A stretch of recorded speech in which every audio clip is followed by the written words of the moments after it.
Here's a theory. The Third World War is already on. We just don't see it like that. And one country is making some brutal but winning moves.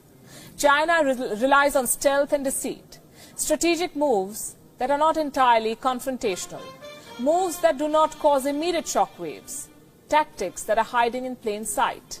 Tonight, I have 5 very important developments that will tell you how China is exploiting a crisis of its own making. 5 steps. First, selling the world medical gear after making them sick. Second, taking over distressed companies after damaging the global economy.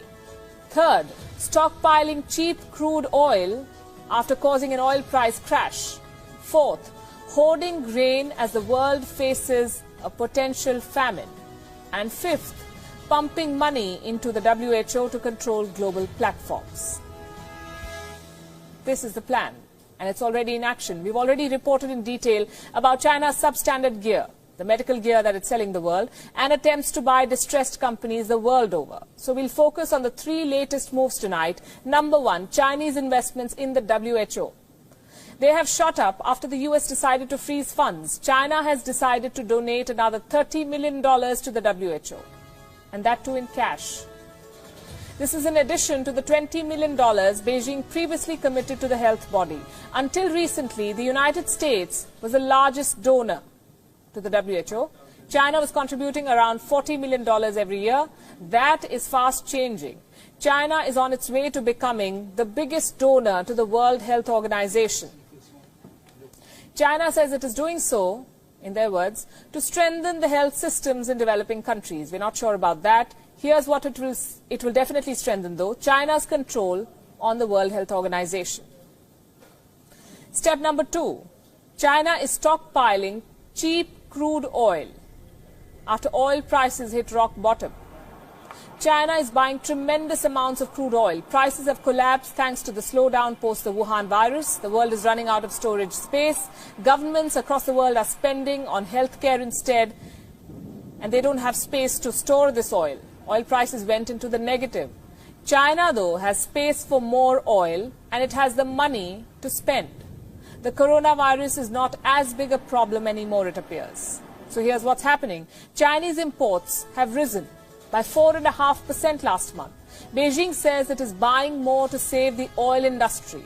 How generous. The reality is China is filling its strategic oil reserves. According to one report, China has filled up 65% of its commercial reserve capacity. The Chinese regime is growing more and more self-reliant. Step number 3. China is hoarding grain as the world faces a potential famine. China is buying more and more crops. Reports say 30 million tons at least. China plans to add about 10 million tons of soybean, 20 million tons of corn, 1 million tons of cotton to its state reserves. The bulk of these crops will be imports, mainly from the United States, of all places. The timing is perfect. The US government badly wants to reopen its economy. The coronavirus has muted demand in America. The prices are at their lowest. Beijing wants to make the most of it, and it is. It plans to stockpile crops and release them to whoever and whenever it wants. It also helps China fulfill its trade deal obligations with the United States. For this year, China has agreed to step up its purchase of US goods, $12.5 billion above its baseline for 2017. China is exploiting a crisis of its own making. It is silently working on a post-pandemic power grab, and the world needs to be alert to this. All right, so let's start with the big story that we're tracking on WION at this hour, where the state of Missouri in the United States is suing China over the COVID-19 pandemic. Now, the lawsuit has been filed in a federal court, and it seeks damages from China for having covered up the pandemic. Now, Missouri is led by Donald Trump's Republican Party. The Attorney General's lawsuit is in line with the President's criticism of China. It accuses China of lying about the virus and also having silenced the whistleblowers. It has also accused the leadership in China of negligence, resulting in enormous death and suffering all over the world. Now, this, in fact, is the first legal effort anywhere in the world that seeks accountability from China. Meanwhile, in China, a human trial is presently underway for a possible vaccine. We're being told that tens of volunteers are part of this trial and that the results so far are positive. Now, the vaccine targets the initial strain of the virus and a few early mutations, and herein, of course, lies the big challenge. Now, ever since the outbreak started in Wuhan, the novel coronavirus has mutated, according to reports, into as many as about 4,300 variations. In Wuhan, the administration is also distributing coupons to residents, and these coupons can be exchanged at restaurants and transport hubs and are aimed at encouraging spending and also at kick-starting the economy. While much of China is now returning to normal, one city in China's northeast has, of course, tightened travel curbs after a surge in COVID-19 cases. Now, Harbin is the capital of the Heilongjiang province that borders Russia, and it is now dealing with an influx of cases from its northern neighbors. Non-locals are banned from entering residential zones. There are similar rules for vehicles from other parts of China as well. All right, now to give us more insights in terms of how China, of course, is responding to this talk of cases being filed against China to hold China accountable for the outbreak of the COVID-19 pandemic, we are joined in by Patrick Falk, who's joining us live from Beijing. Now, good afternoon to you, Patrick, and let me, of course, begin by asking you in terms of what has happened in the state of Missouri in the United States, where the state of Missouri has now decided to sue China for negligence and for resulting the COVID-19 pandemic in developing into a global pandemic. How are the Chinese responding to this?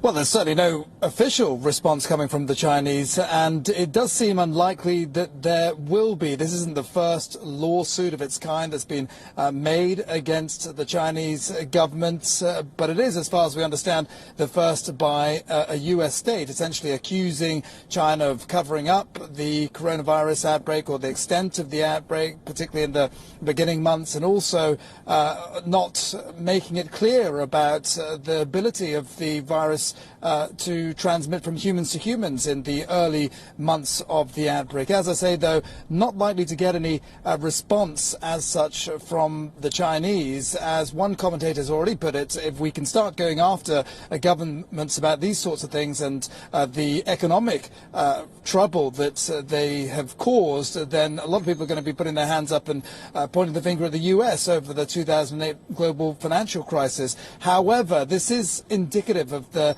environment that we're in, and there is a sort of growing backlash from Western governments in particular against China over what has happened. And in particular, there has been a development from Australia with the Prime Minister there saying that he had been in overnight calls with President Trump, as well as the leaders of France and Germany, calling for a probe into the origins of the virus. That still isn't something that is clear at this point, and China has hit back and accused Australia of parroting these claims that are being made by the US. We also had China's ambassador to the US hit out at President Trump for making the allegation that China had intentionally perhaps pushed this virus on the rest of the world. So it does seem as though the atmosphere between global leaders against China is stiffening, Right. but as far as we understand with the lawsuit that's being made against China, no response as of yet.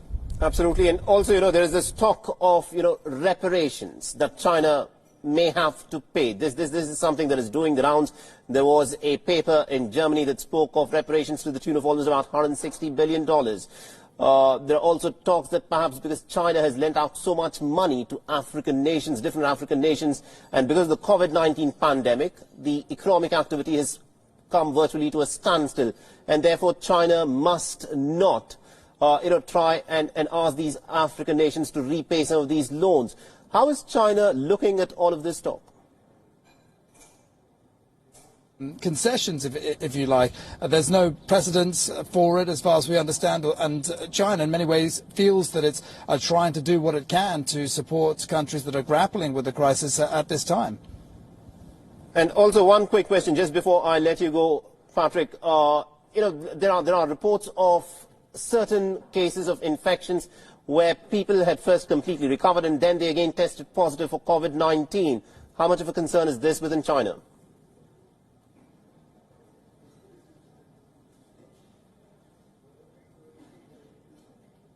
I think there seems to be a problem with the line there with my colleague Patrick Fox. So this of course, is the big story where the state of Missouri has now gone ahead and sued China for negligence and also for bringing about and causing the COVID-19 pandemic. How all of this, of course, pans out is something that will be seen in the coming days.